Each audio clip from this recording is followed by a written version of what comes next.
Hello views, welcome to TJMS Tamil channel. ரொம்பவே பரபரப்பாக போயிட்டுருக்க சிந்து பைரவி சீரியலுக்கான அப்கமிங் எபிசோடில் எந்த மாதிரியான சுவாரஸ்யமான விஷயங்கள்லாம் வரப்போகுது அப்படின்றத பார்க்கலாம் வாங்க. கணவன் மனைவியாக சேர்ந்து உங்கள் வாழ்க்கையை தொடங்கிட்டீங்களா அப்படின்னு சொல்லிட்டு கோர்ட்டில் வந்து சிந்துவை பார்த்து இந்த கேள்வி கேட்டதும் சிந்துவால் பதில் சொல்ல முடியாமல் தவிக்கிறாங்க. இதே மௌனமாக இருந்தால் எப்படி தாங்க உங்ககிட்ட கேட்ட கேள்விக்கு பதில் சொல்லுங்கள் அப்படின்னு சொல்லிட்டு திரும்ப திரும்ப சிந்து வந்து ப்ரெஷர் பண்ணுற மாதிரி பேச அதுக்கப்புறம் என்ன பண்ணுறாங்க, தலையாட்டுறாங்க இல்லை அப்படின்னு சொல்லிட்டு. இது கேட்டதும் பார்த்தீங்கன்னா நம்ம ஸ்னேகாவுக்கு பயங்கர சந்தோஷமாக இருக்குது. இப்படிப்பட்ட பதில் தான் வரும் அப்படின்னு சொல்லிட்டு என்னதான் எதிர்பார்த்தாலும் இதெல்லாம் மாற்றி சொல்லிட போகிறா அப்படின்ற வருத்தம் இருந்துச்சு. இந்த பதிலை கேட்டதும் ஜட்ஜ் என்ன முடிவு பண்ணுறாங்க, சிவாவை பார்த்து கேள்வி மேலே கேள்வி கேட்க ஆரம்பிக்கிறாங்க. சரி, ஓகே சிவா, நீங்கள் சிந்துவோட சேர்ந்து வாழ ஆரம்பிக்கல. ஸோ ஸ்னேகா வந்து 3 வருஷமாக காதலிச்சிருக்கீங்க அப்படின்னு சொல்கிறீங்க இல்லையா? ஸோ ஸ்னேகாவோட சேர்ந்து உங்கள் வாழ்க்கையை வந்து தொடங்குறீங்களா அப்படின்னு சிவாவை பார்த்து கேட்டதும் நம்ம சிந்துக்கு ஒன்றுமே புரியல. பயங்கர அதிர்ச்சியாகி போய் நிற்கிறாங்க. இப்படிப்பட்ட பதில் தான் வரும் அப்படின்னு எதிர்பார்த்த மாதிரியே வரதுனால ஸ்னேகாவோட மனசுக்குள்ள பயங்கர ஒரு சந்தோஷம். உடனே சிவாவோட மனசுக்குள்ளும் இப்போ நம்ம பேச முடியலன்னா கண்டிப்பாக எப்பொழுதும் வந்து நம்மளால் பேச முடியாமலே போயிடும் அப்படின்னு நினச்சிக்கிட்டு, மேடம் நான் உங்ககிட்ட ஒன்று சொல்லணும் அப்படின்னு சொல்லிட்டு பேச ஆரம்பிக்கிறாரு. நான் ஸ்னேகாவை வந்து காதலிச்சது உண்மைதான், மற்றபடி அவங்க சொல்கிற மாதிரி எங்களுக்குள்ளே எதுவுமே நடக்கலை அப்படின்னு சொல்லிட்டு வந்து சிவா வந்து சொல்கிறாரு. சிந்துவோட சேர்ந்தும் உங்கள் வாழ்க்கையை தொடங்கலை, அப்புறம் இன்னொன்று கேட்டால் இப்படி சொல்கிறீங்க. இங்கே ஸ்னேகா என்னென்னா அந்த மாதிரி ஒரு பதிலை சொல்கிறாங்க. இது எதுதானே உண்மை அப்படின்னு சொல்லிட்டு வந்து நினைக்கிறது அப்படின்னு சொல்லிட்டு ஜட்ஜ் வந்து கேட்குறாங்க. நீங்கள் வந்து அவங்கள ஏமாத்திட்டீங்க அப்படின்னு சொல்லிட்டு உங்கள் மேலே வந்து வழக்கு பதிவு பண்ணவா அப்படின்னு சொல்லிட்டு கேட்குற தருணத்தில் சிவா சொல்கிறாரு, மேடம் எனக்கு கொஞ்ச நேரம் வந்து கால அவகாசம் கொடுங்க மேடம், கண்டிப்பாக இதில் வந்து நான் என்ன இருக்கோ அதை நிரூபிக்கிறேன் அப்படின்ற மாதிரி வந்து சொல்கிறாரு. சிவா கேட்ட மாதிரியே பார்த்தீங்கன்னா உங்களுக்கு கொஞ்ச நாள் வந்து கால அவகாசம் வந்து கொடுக்க ஆரம்பிக்கிறாங்க. இன்னொரு பக்கம் வந்து ஸ்னேகாவுக்கு வருத்தமாக இருக்குது. நீ என்ன தான் பண்ணாலும் கண்டிப்பாக இந்த கேஸ்லேருந்து உன்னால் வெளியே வரவே முடியாது சிவா அப்படின்ற மாதிரி அவங்களுக்குள்ளேயே அவங்க பேசிக்கிறாங்க.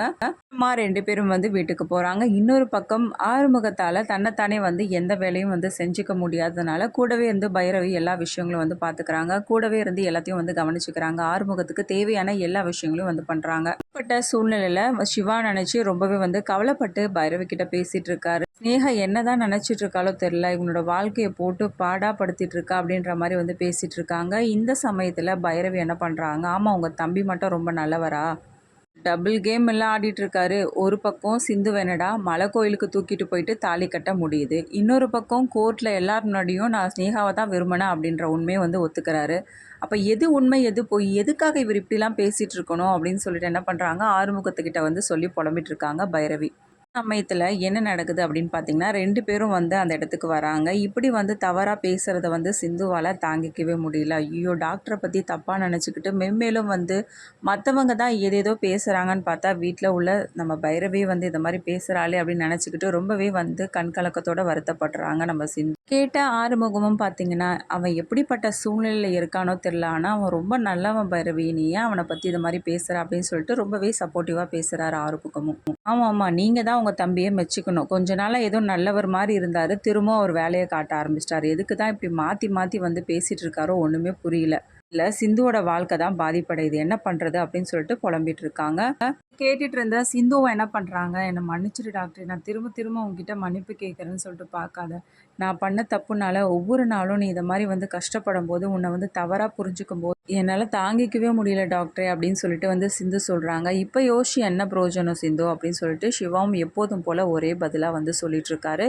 பார்த்தீங்கன்னா இதையே நினச்சி அவங்களுக்கு தூக்கமே வராமல் இருக்குது. நம்ம பண்ணது எவ்வளோ பெரிய தப்பு, இதனால் வந்து அதிகமாக பாதிப்படைகிறது வந்து டாக்டர் தானே அப்படின்னு சொல்லிட்டு மனசுக்குள்ளேயே போட்டு குழப்பிக்கிட்டே இருக்காங்க. இப்படி ரொம்பவே குழம்பி போயிருக்க சமயத்தில் பைரவி வந்து ஆறுதலாக பேசுகிறாங்க சிந்து கிட்ட. சரி, ஓகே, டாக்டர் பற்றின உண்மையை வந்து எப்படியாவது பைரவி கிட்ட நம்ம சொல்லிடணும், அப்போ தான் வந்து டாக்டர் மேலே உள்ள அபிப்பிராயம் வந்து போகும், நம்ம கெட்டவனாலும் பரவாயில்ல அப்படின்னு சொல்லிட்டு யோசிச்சு என்ன பண்ணுறாங்க, சிந்து வந்து எல்லா உண்மைகளையும் வந்து சொல்ல பார்க்குறாங்க. பைரவி, நான் உங்ககிட்ட ஒரு முக்கியமான விஷயம் பேசணும் அப்படின்னு சொல்லிட்டு சிந்து வந்து ஸ்டார்ட் பண்ணுறாங்க. சொல்லு சிந்து, என்ன விஷயம் பேசணும் அப்படின்னு சொல்லிட்டு பைரவி கேட்க, அது வந்து அப்படின்னு சொல்லிட்டு தயக்கத்தோடு என்ன பண்ணுறாங்க, சொல்ல நினைக்கிறாங்க. அது வந்து நீ இவ்வளோ நாளாக நினச்சிட்டு இருந்த இப்படி உண்மையை சொல்லும் போதே பார்த்தீங்கன்னா சிவா என்ன பண்ணுறாங்க, சிந்து வந்து கூப்பிட்டுறாங்க. ஒரு நிமிஷம் இரு பைரவி, டாக்டர் கூப்பிட்ற என்னன்னு கேட்டு வந்துடுறேன் அப்படின்னு சொல்லிட்டு சிந்து வந்து ஓடி போகிறாங்க. சிந்து போனதும் பைரோட மனசுக்குள்ளே நீ தான் சிந்து அவர் மேலே உயிராக இருக்கா, ஆனால் இவருக்கு கொஞ்சம் கூட அவன் மேலே வந்து அக்கறையே கிடையாது அப்படின்ற மாதிரி அவங்களுக்குள்ளேயே வந்து புலம்பிட்டு இருக்காங்க பைரவி. டாக்டர் எதுக்காக என்னை கூப்பிட்ட அப்படின்னு சொல்லிட்டு கேட்கும்போது, சரி நீ என்ன சொல்ல போன பைரவி கிட்ட அப்படின்னு சொல்லிட்டு சிவா கேட்குறாரு. இல்லை அது வந்து டாக்டரே ஒன்றும் இல்லை டாக்டரே அப்படின்னு சொல்லிட்டு மாலிப்பா, எனக்கு தெரியும் நீ வந்து எல்லா உண்மைகளும் சொல்ல தானே போன பைரவி கிட்ட அப்படின்னு சிவாவும் கேட்க, ஆமாம் டாக்டர் என்னை மன்னிச்சிடு, நீ இவ்வளோ நாளாக ரொம்ப கஷ்டப்பட்டுட்ட, இதுக்கு மேலேயும் உன்னை பற்றி நிறைய பேர் தப்பு தப்பாக பேசிகிட்டு இருக்காங்க, இதெல்லாம் என்னால் காது கொடுத்து கூட கேட்க முடியல, இது எல்லாமே மாறணும் டாக்டர், நான் பண்ண தப்புனால தான் நீ இன்னைக்கு தண்டனை அனுபவிச்சுட்டு இருக்க, இது எல்லாமே என்னால் தானே நடந்தது, அதனால் நான் தானே இதை சரிப்படுத்த முடியும். ஓ அப்படியா, நீ இதை சொல்லிட்டா இப்போ எல்லாமே சரியாயிடும் நினைக்கிறியா சிந்து அப்படின்னு சொல்லிட்டு சிவா கேட்குறாரு.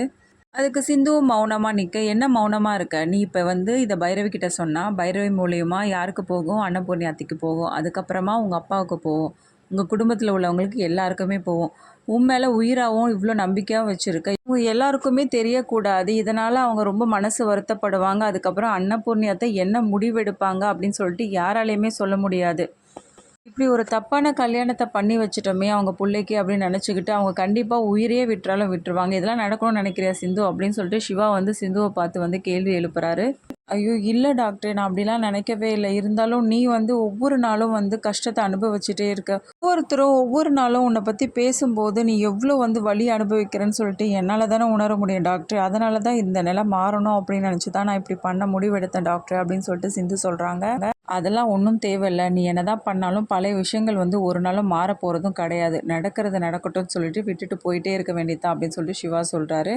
இன்னொரு பக்கம் ஸ்னேகா அவங்க அப்பா கிட்ட பேசிகிட்டு இருக்காங்க, என்னம்மா இந்த சிவா இப்படி வந்து ஒரு முடிவு எடுத்துகிட்டு போயிட்டான் அப்படின்னு சொல்லிட்டு, அவன் என்ன தான் பண்ணாலும் என்னை எதையும் அசைக்க முடியாதுப்பா, கண்டிப்பாக அவனால் எதையும் மாற்றவும் முடியாது, கண்டிப்பாக என் வழிக்கு வந்து தான் ஆகணும் அப்படின்னு சொல்லிட்டு என்ன பண்ணுறாங்க, ஸ்னேகா வந்து பேசிகிட்டு இருக்காங்க. அதுதான் மகாவும் வந்து ஸ்னேகா வந்து பார்க்க வராங்க. என்னம்மா ஸ்னேகா இப்படி ஆயிடுச்சு, ஏதாவது வந்து நல்லபடியாக வந்து முடிஞ்சு நல்ல நியூஸ் வரும்னு பார்த்தா இப்படி ஆயிடுச்சோமா அப்படின்னு சொல்லிட்டு வருத்தப்பட, அதெல்லாம் ஒன்றும் கவலைப்படாதீங்க ஆண்டி, கூடிய சீக்கிரமே நம்ம நினச்சல தான் நடக்கும், அதனால் நீங்கள் இதெல்லாம் நினச்சி கவலைப்பட வேண்டியதில்லை ஆண்டி அப்படின்னு சொல்லிட்டு ஆறுதலாக வந்து பேசி அனுப்புகிறாங்க ஸ்னேகா. அடுத்ததான் இன்னொரு பக்கம் என்ன பண்ணுறாங்க, ராம் வந்து நம்ம ஸ்னேகா வந்து மீட் பண்ணுறாங்க.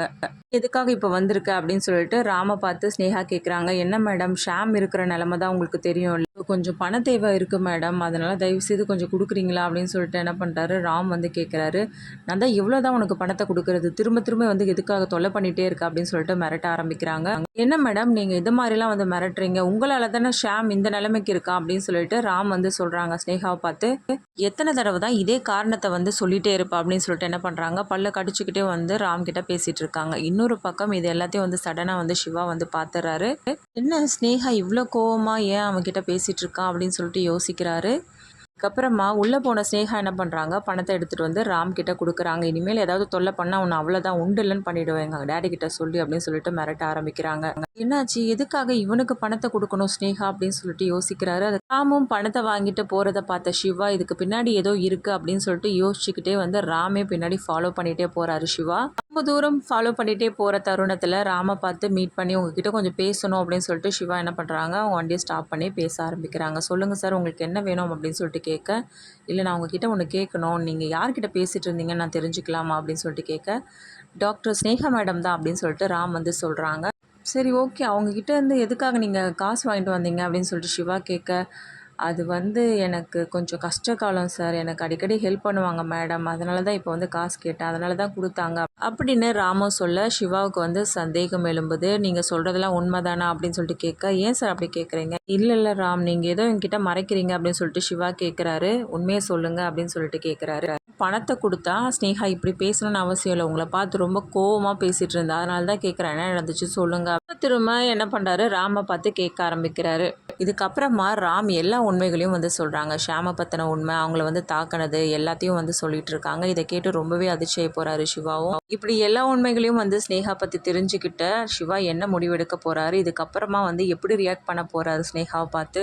ஸ்னேகா வந்து யாருக்குமே உண்மையாக இருந்ததில்லை அப்படின்னு சொல்லிட்டு நினச்சிக்கிட்டு இது எல்லாத்தையும் வந்து ஸ்னேகாவை பார்த்து வந்து கேட்குறாரா சிவா. அதுக்கப்புறமா ஸ்னேகாவோட நிலைமை என்னவா இருக்கும், இது எல்லாமே தெரிஞ்சுக்கலாங்க. அதுக்கு மறக்காமல் நம்மளோட சேனலை வந்து சப்ஸ்கிரைப் பண்ணிக்கோங்க, கூடவே இருக்க அந்த பெல் ஐக்கனும் கிளிக் பண்ணிவிடுங்க. அப்போ தான் நான் போடுற அடுத்தடுத்த வீடியோஸ் உங்களுக்கு நோட்டிஃபிகேஷனில் வரும். ஓகே வியூஸ், தேங்க்ஸ் ஃபார் வாட்சிங் திஸ் வீடியோ.